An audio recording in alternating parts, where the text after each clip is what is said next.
Shalom, salam jumpa dengan saya Yusak Aninata. Saat ini kita kembali bertemu untuk membahas satu seri pendalaman Alkitab dengan tema persepuluhan di seri yang ke-6, yaitu persepuluhan di zaman Kisah Para Rasul, yang berbicara tentang transformasi persepuluhan menjadi persembahan kasih, atau yang lebih dikenal dengan love offering. Ya, bagaimana hal ini bisa menjadi transformasi, menjadi satu perubahan bentuk dari persepuluhan menjadi persembahan kasih? Kalau kita masih mengingat di seri yang kelima, bagaimana Yesus sendiri datang ke dunia yang mengajarkan tentang bagaimana sikap hati di dalam memberikan persembahan kepada Tuhan. Ya, Yesus sudah tidak mengajarkan lagi bagaimana sistem persepuluhan itu didasarkan atas perhitungan atau persentase 10%. Ya. Tetapi Yesus lebih banyak mengajarkan bagaimana persembahan itu ditentukan oleh sikap hati, ya, kepada dimensi yang lebih tinggi. Mengapa seperti ini? Nah, coba Anda lihat ilustrasinya seperti ini. Jika ada seorang atau sepasang suami istri yang saling mencintai, lalu kemudian sang suami setelah bekerja dia mendapatkan gaji, ya. Dan setelah dia mendapatkan gaji, lalu dia hitung dan kemudian dia berikan, sisihkan 10%. Wah, ini untuk istri saya. Istrinya hanya menerima 10% dan sisanya yang 90% dimiliki oleh sang suami. Saya bertanya kepada Anda, bagaimana sikap sang istri ketika dia mendapati suaminya seperti itu, yang katanya mencintai dia dengan segenap hatinya? Tentu istri itu akan marah, karena sebenarnya dia tidak mencintai istrinya. Ya. Karena jika suaminya mencintai istrinya dengan segenap hatinya, tentu dia tidak akan memberikan 10%. Tetapi setelah dia mendapatkan gaji, dia akan memberikan lebih dari 10%. Bahkan, ya, seluruh nafkahnya dan jiwa raganya, bahkan nyawanya sekalipun untuk berkorban demi kebahagiaan bersama. Itulah yang Yesus ingin terapkan kepada umat-umatnya. Dan pada seri yang ke-6 ini kita akan melihat bagaimana contoh nyata dari apa yang telah Yesus ajarkan, ya, ini akan diikuti oleh para muridnya yang menjadi para rasul setelah Yesus naik ke surga. Untuk itu, mari kita lihat kisahnya, ya, yang bisa kita baca di Kisah pasal 2 ayat 44 dan 45. Ya. Bagaimana pengalaman kisah para rasul dan umat Tuhan di zaman itu dalam memberikan persembahan. Kisah 2 ayat 44 dan 45. Dikatakan demikian.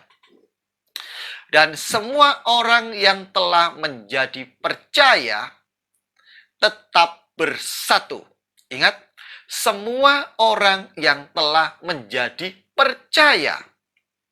Artinya di sini, kalau orang itu belum percaya, ya, yang namanya belum saling percaya, tidak akan mampu untuk menerapkan sistem persembahan kasih ini. Ya. Jadi kalau kita masih belum percaya tentang bagaimana Yesus mengajarkan tentang hal ini, tentu orang itu tidak akan bisa melakukan konsep persembahan kasih ini. Karena persembahan kasih ini tidak berdasarkan perhitungan 10% lagi. Sudah tidak ada sistem persepuluhan lagi. Tetapi diberikan dengan sikap hati yang rela dan sukacita. Ya. Dikatakan di sini, dan segala kepunyaan mereka adalah kepunyaan bersama. Luar biasa, tidak ada perhitungan di sini. Ya. Lalu ayat 45, dan selalu ada dari mereka yang menjual harta miliknya. Luar biasa. Persepuluhan, ya, tidak sampai pada tahap ini. Tetapi ketika hati, diri ini diberikan kepada Tuhan, ya, Jangankan 10%. Harta milik mereka pun mereka bisa jual. Lalu bagaimana? Lalu membagi-bagikannya kepada semua orang sesuai dengan keperluannya masing-masing. Anda bisa lihat luar biasa kerohanian mereka di zaman itu. Ya. Ayat ini menjelaskan bahwa umat Tuhan tidak lagi merasa berhak atas semua kekayaan atau harta mereka. Mereka mempersembahkan semuanya bagi Tuhan tanpa batas. Dengan demikian, tidak ada lagi perhitungan jumlah dan persentase bagi Tuhan. Ingat ilustrasi yang saya berikan tadi, suami istri yang saling mencintai. Luar biasa jika diberikan atas dasar cinta atau kasih Tuhan. Ayat selanjutnya, kita lihat di dalam Kisah yang pasal yang keempat, ayat yang ke-34 sampai yang ke-37. Mari kita baca. Sebab tidak ada seorang pun yang berkekurangan di antara mereka. Luar biasa, saudara. Ya, sistem persepuluhan di zaman Perjanjian Lama dirancang agar adanya terjadi keseimbangan di antara baik orang Lewi, orang miskin, para janda, yatim, ya, orang asing yang berkekurangan sehingga mereka bisa merasakan hidup berkecukupan yang sama. Demikian juga halnya di zaman Perjanjian Baru dan di Kisah Para Rasul ini, ya. Luar biasa kerohanian mereka. Dikatakan sebab tidak ada berapa? Seorang pun yang berkekurangan di antara mereka. Anda bisa bayangkan luar biasa kebangunan rohani yang dialami oleh umat-umat Tuhan pada waktu itu, ya. Seandainya ini bisa terjadi di saat sekarang ini, wah, luar biasa. Umat Tuhan pasti mendapatkan satu berkat yang luar biasa dan nama Tuhan ditinggikan dan dimuliakan. Tetapi apa yang terjadi sekarang? Ya, Anda bisa menilai sendiri. Lanjutnya, karena semua orang, mengapa bisa seperti itu? Dikatakan karena semua orang yang mempunyai tanah atau rumah menjual kepunyaannya itu dan hasil penjualan itu mereka bawa kemana? Dan mereka letakkan di depan kaki rasul-rasul, lalu dibagi-bagikan kepada setiap orang sesuai dengan keperluannya. Luar biasa. Seandainya kita bisa tepuk tangan, kita akan berapa jempol yang kita bisa berikan. Kebangunan rohani yang luar biasa. Ya. Dikatakan tidak ada seorang pun yang berkekurangan. Bahkan mereka hatinya karena sudah tergerak untuk mengasihi Tuhannya. Mereka sampai menjual hartanya dan meletakkan di bawah kaki rasul-rasul. Ya. Dibagikan kepada setiap orang sesuai dengan keperluannya. Makanya adalah satu hal yang wajar jika saat itu terjadi pencurahan Roh Kudus. Umat Tuhan, jika ingin menerima hujan kuasa Roh Kudus, harus memiliki sikap hati yang seperti ini. Ya. Kita sekarang hidup di zaman krisis segalanya. Selanjutnya, ayat 36. Demikian pula dengan Yusuf. Siapa Yusuf ini? Dan mengapa namanya dicantumkan di kitab ini? Yang oleh rasul-rasul disebut Barnabas, artinya anak penghiburan, seorang Lewi dari Siprus. Seorang Lewi ini seharusnya, kalau di zaman Perjanjian Lama, orang Lewi adalah orang yang berhak menerima persepuluhan. Tetapi, ya, di zaman Kisah Para Rasul ini, seorang Lewi, ya, dikatakan ayat 37, ia menjual ladang miliknya, lalu membawa uangnya itu dan meletakkannya di depan kaki rasul-rasul. Luar biasa, saudara.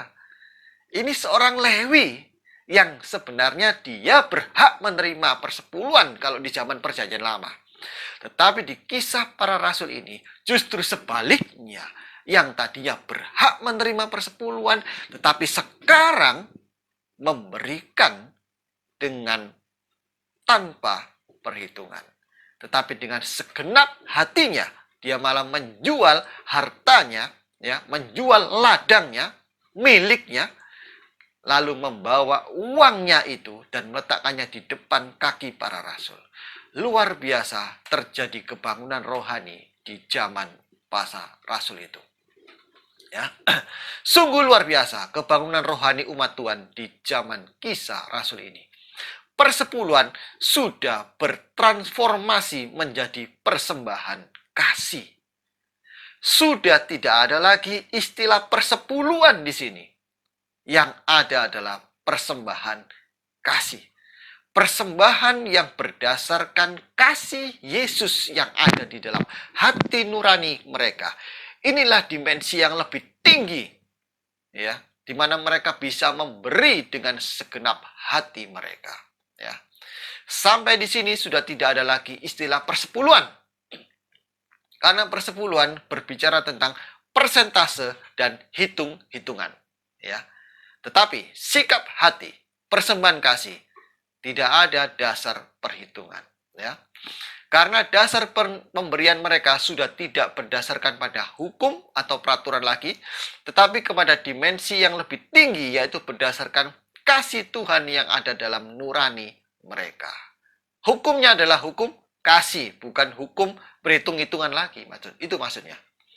Oleh sebab itu, terkait dengan persembahan kasih ini, Rasul Paulus juga menguatkan dengan memberikan petunjuk di jemaat Korintus. Nah, bagaimana petunjuk Paulus ya? Kita baca 1 Korintus 16 ayat 1 dan 2. Dikatakan, tentang pengumpulan uang bagi orang-orang kudus, hendaklah kamu berbuat sesuai dengan petunjuk-petunjuk yang kuberikan kepada jemaat-jemaat di Galatia. Bagaimana petunjuknya di jemaat Galatia? Ayat yang kedua kita baca, yaitu, pada hari pertama dari tiap-tiap minggu, hendaklah kamu masing-masing sesuai dengan apa yang kamu peroleh, menyisihkan sesuatu dan menyimpannya di rumah, supaya jangan pengumpulan itu baru diadakan kalau aku datang. Tidak ada lagi sistem persepuluhan yang setahun sekali dari hasil ladang, nggak ada. Tetapi Rasul Paulus dikatakan di sini adalah apa? Menyisihkan setiap minggu. Pada hari pertama tiap-tiap minggu mereka sisihkan dari apa yang mereka dapatkan. Sehingga nanti pada waktu Rasul Paulus datang, ya, uang persembahan kasih mereka bisa mereka gunakan untuk pekerjaan Injil, ya. Dalam petunjuk pelaksanaan di sini atau juklak, ya. Sama sekali di sini Rasul Paulus tidak pernah menyinggung masalah perpuluhan atau perhitungan persentase. Itu ya. Kalau kita hubungkan dengan tulisannya yang ada di 2 Korintus 9 ayat 7, ya, dikatakan demikian. Hendaklah masing-masing memberikan menurut kerelaan hatinya. Jangan dengan sedih hati atau karena paksaan. Sebab Allah mengasihi orang yang memberi dengan sukacita. Ya. Kalau kita hubungkan dengan tulisan Rasul Paulus di 2 Korintus 9 ayat 7 ini, maka kita dapat menemukan bahwa masalah terpenting adalah bukan masalah jumlah atau persentase, tetapi masalah kerelaan hati atau sikap hati. Rasul Paulus meneruskan apa yang telah Yesus ajarkan sebelumnya. Ya. Jadi, di zaman Kisah Para Rasul ini pun, apa yang dilakukan oleh umat Tuhan, oleh para rasul, adalah melaksanakan perintah seperti yang Tuhan ajarkan sebelumnya di zaman Perjanjian Baru. Lalu, ayat yang lain di dalam 2 Korintus 8 ayat 1-15, kita akan mendapatkan pelajaran-pelajaran penting tentang persembahan kasih ini, ya. Paulus memberikan banyak pelajaran tentang hal ini. Mari kita membaca di ayat yang pertama dan yang kedua. Saudara-saudara, kami hendak memberitahukan kepada kamu tentang kasih karunia yang dianugerahkan kepada jemaat-jemaat di Makedonia. Ayat yang kedua, selagi dicobai dengan berat dalam berbagai penderitaan, sukacita mereka meluap, dan meskipun mereka sangat miskin, namun mereka kaya di dalam kemurahan. Anda lihat pengalaman dari jemaat-jemaat di Makedonia ini, ada satu pelajaran yang bisa kita ambil ya. Lihat ya, mereka selagi mereka dicobai, mereka miskin. Tapi mereka merasa sukacita, merasakan satu kehormatan ya untuk membantu pekerjaan Tuhan di dalam pemberitaan Injil ya. Pelajaran yang pertama yang Rasul Paulus ingin sampaikan adalah dari ayat yang kita baca ayat 1 dan 2 tadi ya. Memberikan persembahan kepada Tuhan tidak harus menunggu hidup berkecukupan dulu ya. Salah. Contoh ya. Kalau di Perjanjian Baru ada kisah janda miskin yang memberikan persembahan. Itu bisa kita lihat di Lukas 21 ayat 4 ya. Dalam kisah itu ya, kemiskinan dan kekurangan janda miskin itu ya tidak menjadi satu halangan untuk dia memberikan persembahan kepada Tuhan. Bukan masalah jumlahnya, tetapi sikap hati yang Tuhan perhitungkan. Berapapun yang ia berikan, ketika dia memberikan dengan sukarela dan sukacita, itulah yang menjadi kebenaran dan diperhitungkan oleh Tuhan. Ya, janda itu memberikan segenap nafkahnya. Demikian juga seperti contoh ya yang kita baca dalam 2 Korintus 8 ayat 1 dan 2 tadi, yaitu di jemaat Makedonia, dalam penderitaan pun mereka masih mempedulikan pelayanan dengan mengirimkan persembahan. Nilai persembahan yang diberikan dengan sikap hati yang benar, walau dalam keadaan berkekurangan, lebih bernilai daripada memberi dari kelimpahan, tapi dari sikap hati yang salah. Ini pelajaran yang penting. Yang pertama yang harus kita pegang dari pelajaran love offering atau persembahan kasih ini. Ya. Selanjutnya, ayat yang ketiga dan yang keempat, lalu saya gabung dengan ayat 12 dan yang ke-12 karena saling berkaitan. Dikatakan demikian, karena sama pelajarannya. Aku bersaksi, ayat yang ketiga, bahwa mereka telah memberikan menurut kemampuan mereka, bahkan melampaui kemampuan mereka. Ayat 4, dengan kerelaan sendiri mereka meminta dan mendesak kepada kami. Padahal mereka kekurangan ini, jemaat Makedonia ini. Dengan kerelaannya sendiri. Mereka meminta dan mendesak kepada kami. Supaya mereka juga beroleh kasih karunia untuk mengambil bagian dalam pelayanan kepada orang-orang kudus. Luar biasa jemaat Makedonia ini. Ayat 11, maka sekarang selesaikan jugalah pelaksanaannya itu. Hendaklah pelaksanaannya sepadan dengan kerelaanmu dan lakukanlah itu dengan apa yang ada padamu. Ayat 12, sebab jika kamu rela untuk memberi, maka pemberianmu akan diterima. Kalau pemberianmu itu berdasarkan apa yang ada padamu, bukan berdasarkan apa yang tidak ada padamu. Ada dua pelajaran penting dari 4 ayat yang kita baca ini. Yang pertama adalah ya pelajaran yang kedua ya. Di ayat yang ketiga dan keempat ya, persembahan itu harus diberikan dengan kerelaan, bukan dengan paksa atau susah hati, sesuai dengan kemampuan yang ada pada masing-masing pemberi ya. Seperti yang kita baca tadi di ayat sebelumnya 2 Korintus 9 ayat 7 ya. Itu sama. Lalu mengapa? Ketika berdasarkan kerelaan ini, maka tidak boleh, tolong garis bawah ya, tidak boleh ada unsur intimidasi atau ancaman, kutuk dan sebagainya. Jangan coba-coba untuk mengintimidasi atau unsur ancaman seperti misalkan kita mencoba kemudian menyampaikan ayat sepenggal, khususnya kita ungkit kembali Malaki 3:10 dan menakut-nakuti umat, mengintimidasi nanti kalau tidak memberikan akan ada kutuk. lalu kemudian kalau memberikan nanti ada berkat. Wah, ini bukanlah hal yang benar menurut Alkitab. Ya. Tuhan tidak mengajarkan umatnya memberi dengan paksaan. Tetapi yang Tuhan nilai adalah bagaimana umat Tuhan memberi dengan kerelaan dan sukacita. Ya. Kalau dia rela hanya memberi 1% atau 10%, 20%, 40%, atau 90%, 100%. Yang penting, di mana ada kerelaan dan sukacita, itulah yang diperhitungkan. Bukan masalah jumlah, ya, penekanannya. Ya. Persembahan yang diberikan dengan intimidasi bukanlah persembahan yang alami atau yang proporsional. Firman Tuhan tidak membenarkan hal ini. Persembahan yang benar akan muncul dari sikap hati yang memberi, bukan karena ancaman. Ya. Lalu, pelajaran yang ketiga dari yang kita baca tadi, dari ayat 11 dan 12 khususnya. Persembahan harus diberikan atas dasar apa yang ada padamu, bukan berdasarkan apa yang tidak ada padamu. Ya. Kalau nggak ada, ya apa yang mau diberikan? Ketika apa yang ada, mari kita berikan dengan rela dan sukacita.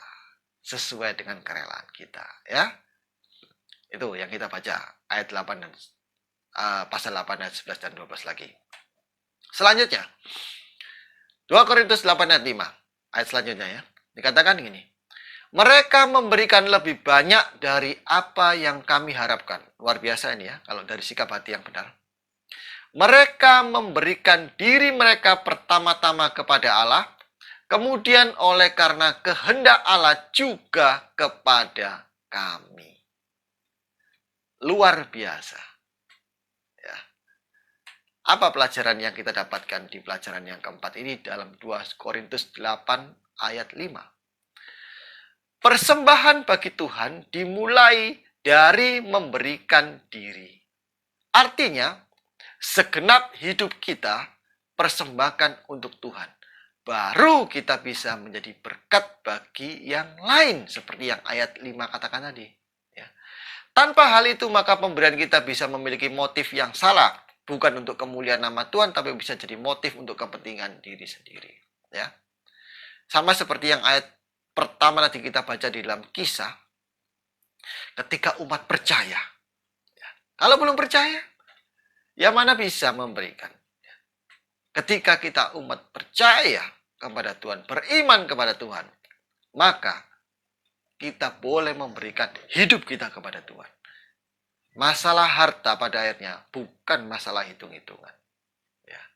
Tetapi pemberian itu akan muncul dari rasa belas kasih Tuhan yang ada dalam nurani kita. Selanjutnya, pelajaran selanjutnya kita baca di ayat 13 dan 15. Dari 2 Korintus pasal 8 ayat 13 dan 15. Dikatakan, sebab kamu dibebani bukanlah supaya orang-orang lain mendapat keringanan, tetapi supaya ada keseimbangan. Lihat ini ya. Ada bedanya ya. Hanya mendapatkan keringanan atau keseimbangan, ini ada bedanya. Ya. Ayat 14. Maka hendaklah sekarang ini kelebihan kamu mencukupkan kekurangan mereka, agar kelebihan mereka kemudian mencukupkan kekurangan kamu, supaya ada keseimbangan. Nah ini, ada keseimbangan. Artinya apa? Seperti ada tertulis, orang yang mengumpulkan banyak tidak kelebihan, dan orang yang mengumpulkan sedikit tidak kekurangan. Ya. Jadi ada keseimbangan timbal balik dari yang memberi, ya. Dia memberi, yang memberi pun tidak kekurangan, dari yang diberi atau dari yang menerima, ya. Dia pun juga memiliki kelebihan untuk bisa dia gunakan menjadi berkat bagi yang lain. Sehingga semuanya dipuaskan. Ya. Luar biasa, ya, sistem ini yang dibuat oleh Tuhan. Sistem per bulan juga demikian zaman dulu, supaya terjadi keseimbangan. Demikian juga ya persembahan kasih ini. Tetapi persembahan kasih ini dimensinya lebih tinggi. Ya. Pelajaran yang kelima kita bacakan. Persembahan kasih bagi Tuhan dimaksudkan akan terjadi keseimbangan antara si pemberi dengan yang menerima pemberian. Artinya tidak ada pihak yang dirugikan atau menjadi kekurangan. Tetapi semua menerima kecukupan. Kesimpulan yang kita dapatkan dari kisah para rasul ini, ya, persepuluhan sudah bertransformasi menjadi persembahan kasih. Ya, kalau persepuluhan ini kita berbicara persentase, hitung-hitungan. Tapi persembahan kasih sudah tidak ada berbicara tentang hitung-hitungan atau persentase.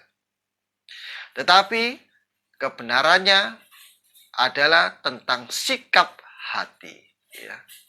Seperti ilustrasi suami istri tadi. Ya. Kalau dia mencintai istrinya dengan segenap hatinya, tentu dia akan memberikan segalanya untuk istri yang dicintainya. Selanjutnya, konsep persembahan kasih berdasarkan pada dimensi yang lebih tinggi, yaitu berdasarkan kasih Tuhan yang ada dalam nurani mereka. Konsep persembahan kasih atas dasar sukarela dan sukacita. Tidak boleh ada unsur intimidasi. Seberapa yang mereka berikan, seberapa yang mereka rela dan sukacita, itulah yang menjadi nilai kebenaran. Fungsi dan tujuan persembahan kasih adalah sama juga fungsi dan tujuan persepuluhan di dalam perjanjian lama, yaitu supaya terjadi keseimbangan antara pemberi dan penerima. Luar biasa ya, apa yang Yesus ajarkan di zaman perjanjian baru ini. Dan ini akan terus berlanjut di kisah para rasul saat ini. Baik, selanjutnya, bagaimana dengan hak dan kewajiban para rasul kalau sudah nggak ada persepuluhan ini? Ya. Kita akan membaca hak dan kewajiban para rasul di kitab 1 Korintus yang ke-9 ayat 1 sampai yang ke-19. Dikatakan demikian, ayat yang pertama. Bukankah aku rasul? Bukankah aku orang bebas? Bukankah aku telah melihat Yesus, Tuhan kita? Bukankah kamu adalah buah pekerjaanku dalam Tuhan? Ayat yang kedua. Sekalipun bagi orang lain aku bukanlah rasul, tetapi bagi kamu, aku adalah rasul. Sebab hidupmu dalam Tuhan adalah meterai dari kerasulanku. Ayat 3. Inilah pembelaanku terhadap mereka yang mengkritik aku. Tidakkah kami mempunyai hak untuk makan dan minum? Tidakkah kami mempunyai hak untuk membawa seorang istri Kristen dalam perjalanan kami? Seperti yang dilakukan rasul-rasul lain dan saudara-saudara Tuhan dan Kefas. Ayat yang ke-6. Atau hanya aku dan Barnabas sajakah yang tidak mempunyai hak untuk dibebaskan dari pekerjaan tangan? Siapakah yang pernah turut dalam peperangan atas biayanya sendiri? Siapakah yang menanami kebun anggur dan tidak memakan buahnya? Atau siapakah yang mengembalakan kawanan domba dan yang tidak minum susu domba itu?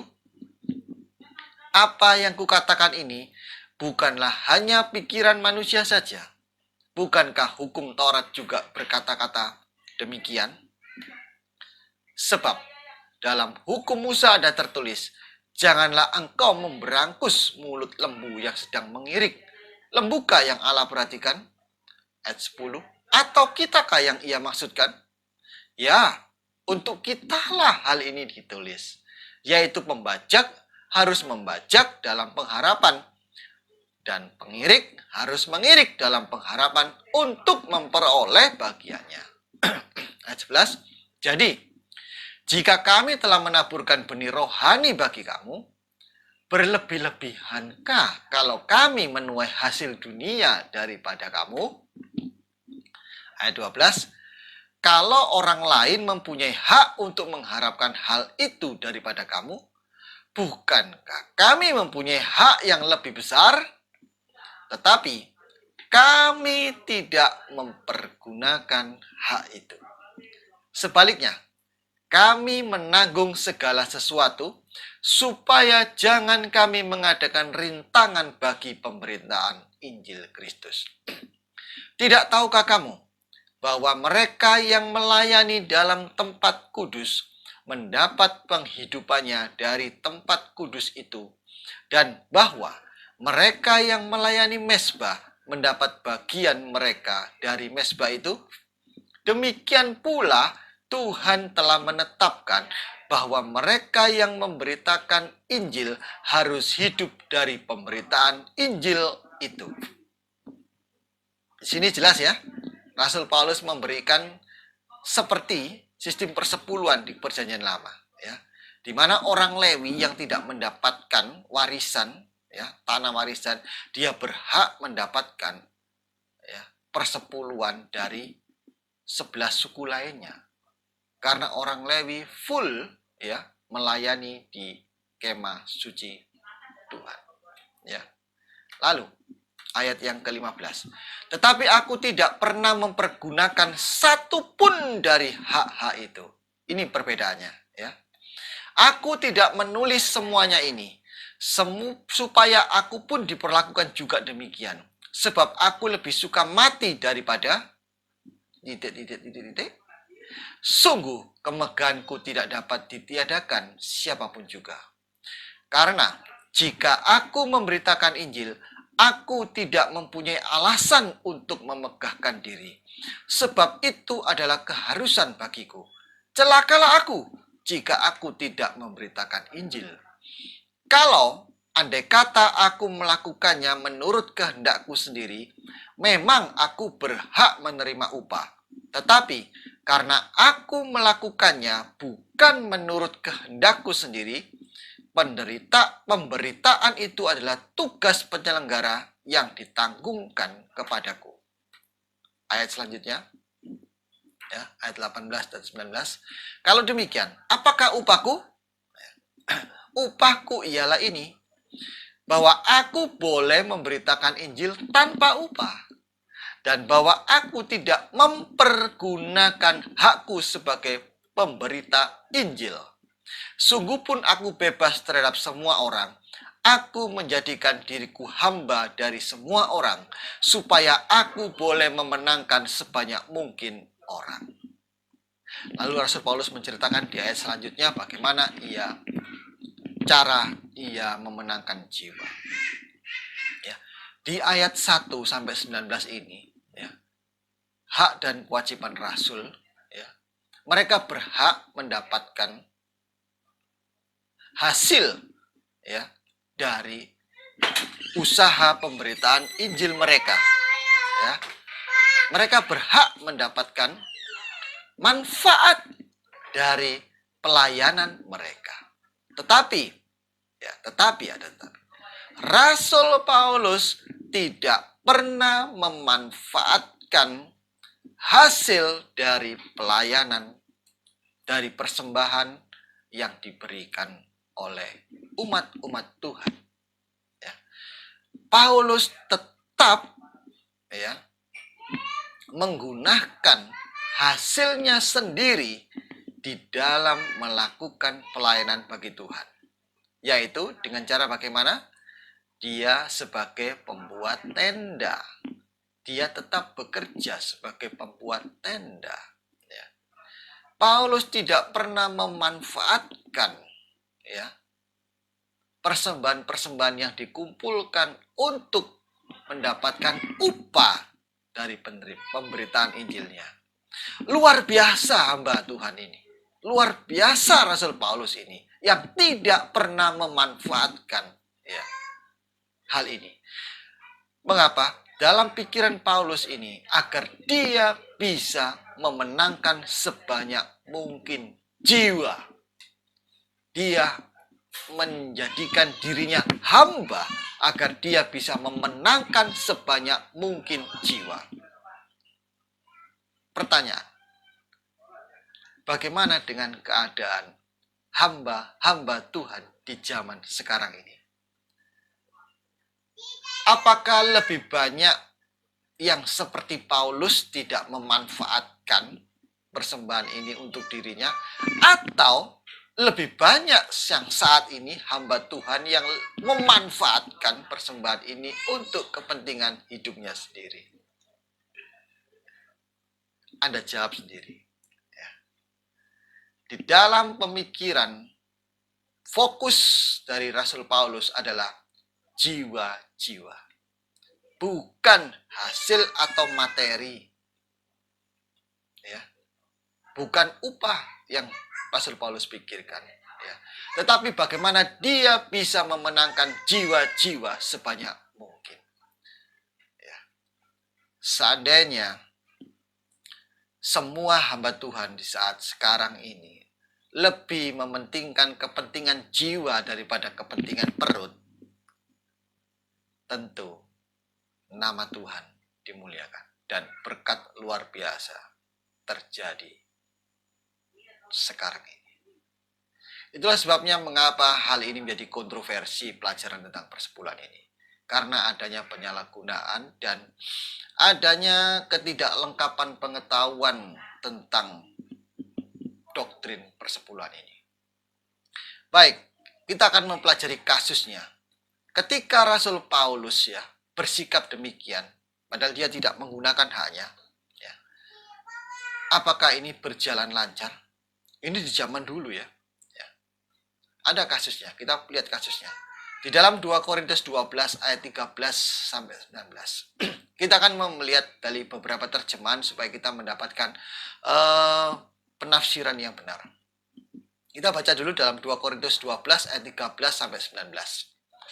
Terjemahan edisi baru, seperti yang Alkitab Anda miliki di rumah masing-masing. Sebab dalam hal manakah kamu dikebelakangkan dibandingkan dengan jemaat-jemaat lain, selain daripada dalam hal ini, yaitu bahwa aku sendiri tidak menjadi suatu beban kepada kamu, maafkanlah ketidakadilanku ini. Sesungguhnya sekarang sudah untuk ketiga kalinya aku siap untuk mengunjungi kamu, dan aku tidak akan merupakan suatu beban bagi kamu. Sebab bukan hartamu yang kucari, melainkan kamu sendiri. Ya, bukan masalah uang, tapi jiwa, Rasul Paulus katakan. Karena bukan anak-anak yang harus mengumpulkan harta untuk orang tuanya, melainkan orang tualah yang mengumpulkan untuk anak-anaknya. Ya, luar biasa pemikiran Paulus ini. Ya, dia tidak minta dari anak-anaknya, dari jiwa-jiwa yang dimenangkan ini, bayi-bayi yang baru lahir. Bukan. Tetapi dia sebagai orang tua, bagaimana dia bisa memberikan nafkahnya. Ilustrasinya seperti orang tua yang memberikan nafkah kepada anak-anaknya. Seharusnya demikian. Ayat 15. Karena itu aku suka mengorbankan milikku, bahkan mengorbankan diriku untuk kamu. Jadi jika aku sangat mengasihi kamu, masakan aku semakin kurang dikasihi? Ayat 16. Baiklah, aku sendiri tidak merupakan suatu beban bagi kamu. Tetapi, kamu katakan, dalam kelicikanku aku telah menjerat kamu dengan tipu daya. Luar biasa ya. Ada juga banyak orang yang benci, yang tidak suka dengan sikap yang jujur seperti ini. Ayat 17. Jadi, pernahkah aku mengambil untung daripada kamu oleh seorang dari antara mereka yang kuutus kepadamu? Sikap curiga. Luar biasa orang-orang ini. Memang aku telah meminta Titus untuk pergi dan bersama-sama. Dengan dia aku mengutus saudara yang lain itu. Adakah Titus mengambil untung daripada kamu? Tidakkah kami berdua hidup menurut roh yang sama dan tidakkah kami berlaku menurut cara yang sama? Dicurigai ini Titus ini. Sudah lama agaknya kamu menyangka bahwa kami hendak membela diri di depan kamu. Di hadapan Allah dan demi Kristus kami berkata. Semua ini saudara-saudara, ku yang kekasih terjadi untuk membangun iman kamu. Tujuannya itu. Tidak ada Rasul Paulus mengambil untung dari persembahan-persembahan kasih. Tapi banyak umat-umat Tuhan yang mencurigai Paulus ini mengambil untung dari persembahan-persembahan kasih ini. Zaman dulu sudah terjadi seperti itu. Coba kita membaca dari terjemahan yang lain. Ini mungkin lebih jelas ya. Dari terjemahan sederhana Indonesia ini edisi 2,3. Dikatakan demikian. 2 Korintus 12 ayat 13-19. Saya melayani kalian dan jemaat-jemaat lain dengan cara yang sama. Bedanya hanya satu. Saya tidak pernah menyusahkan kalian untuk membiayai saya. Kalau hal itu dianggap salah, maafkanlah saya. Itu terjemahan yang lebih jelas ya. Sekarang saya siap mengunjungi kalian untuk ketiga kalinya. Dan saya tidak akan menyusahkan kalian dengan bantuan dana. Karena yang saya inginkan bukan harta kalian, tetapi kalian sendiri. Supaya menjadi seperti anak-anak saya. Memang bukan anak-anak yang mengumpulkan harta untuk orang tua mereka. Tetapi orang tualah yang mengumpulkan harta untuk ayah anaknya. Jadi, saya dengan senang hati rela memberikan apapun yang saya punya demi kepentingan kalian. Bahkan saya rela menyerahkan diri saya sendiri untuk kalian. Tetapi kalau kasih saya kepada kalian semakin melimpah, masakan kasih kalian kepada saya semakin berkurang? Tetapi mungkin di antara kalian ada yang berkata, memang Paulus tidak pernah meminta dana dari kita untuk membiayai hidupnya.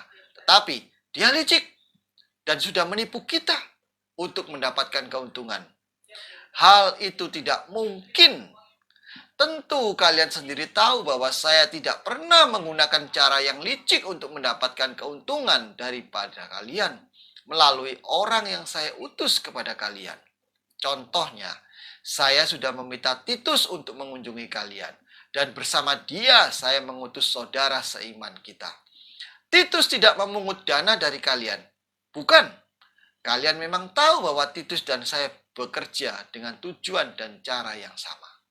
Nah, selama kalian membaca surat ini, apa kalian pikir kami sedang berusaha membenarkan diri di hadapan kalian? Bukan. Saudara-saudari yang kami kasihi, saya berjanji demi Allah dan demi persatuan kita dalam Kristus bahwa kami menulis surat ini hanya untuk menguatkan kalian. Terjemahan ini lebih jelas lagi. Ya. Zaman dulu, jujur ini pun, cara yang baik ini pun masih dicurigai. Ya. Ini terjemahan masa kini. Anda nanti bisa baca. Ya, saya sudah baca. Tapi ini juga sama. Di terjemahan masa kini, saya lanjut saja untuk waktu ya, nanti Anda bisa membacanya. Ya, dikatakan, jadi sejak zaman dahulu pun sudah terjadi penyimpangan atau penyalahgunaan tentang persembahan kasih ini oleh orang-orang yang tidak jujur. Dulu sudah terjadi seperti itu. Itu sebabnya yang jujur terkena imbasnya. Rasul Paulus pun dicurigai pada waktu itu. Itu dulu sudah terjadi. Ya. Sehingga walaupun Rasul Paulus secara jujur tidak pernah memanfaatkan hasil dari persembahan kasih, itu pun sempat dicurigai dalam hal penggunaan persembahan kasih ini. Bagaimana dengan sekarang? Kalau sekarang kemungkinan besar bisa terjadi penyalahgunaan ini, ya, itu sebabnya ya, kemana sekarang kita memberikan persembahan kasih ini ya, itu menjadi sangat-sangat penting. Itu menjadi hal yang sangat-sangat penting dan membutuhkan hikmat surgawi. Karena kita sudah lama disesatkan oleh doktrin bahwa kalau persembahan atau persepuluhan sudah diserahkan ke rumah perbendaharaan Tuhan, kita tidak perlu pusing. Itu digunakan untuk apa lainnya, ada yang mengatur.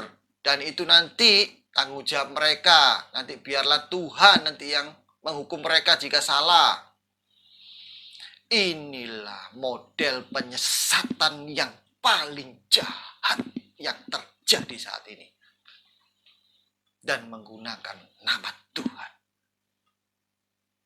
Sehingga mereka bisa menggunakan seenaknya menyalahgunakan persepuluhan ini. Umat Tuhan dibodoh-bodohin. Inilah penyebab dari kepembodohan publik. Jadi pertanyaannya, bagaimana seharusnya?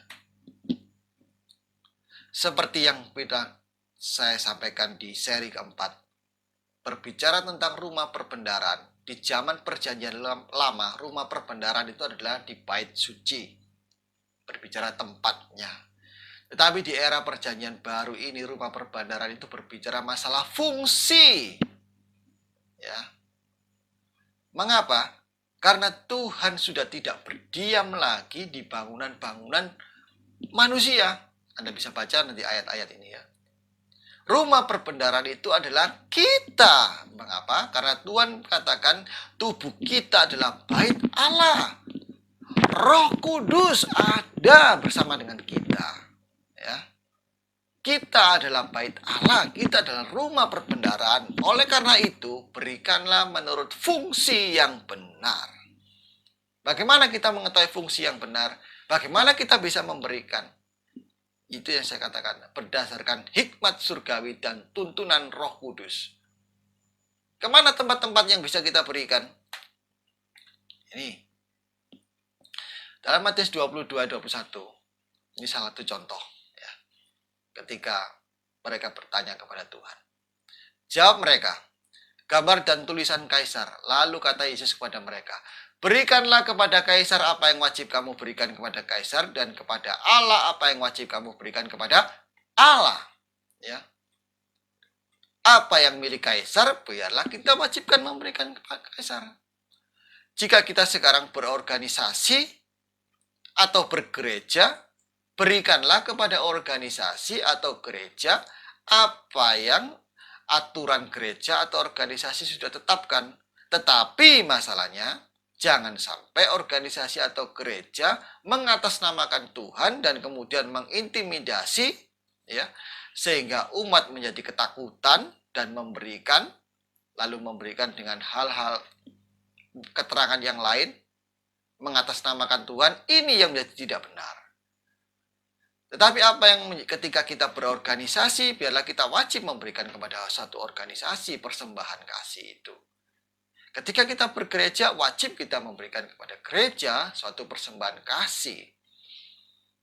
Tidak ada perhitungan lagi tentang persepuluhan dalam hal ini. Ya. Lalu, berikan kepada Allah apa yang wajib diberikan kepada Allah. Ya. Allah menempatkan orang-orang di sekitar kita, ya, untuk kita bisa menjadi berkat bagi dia.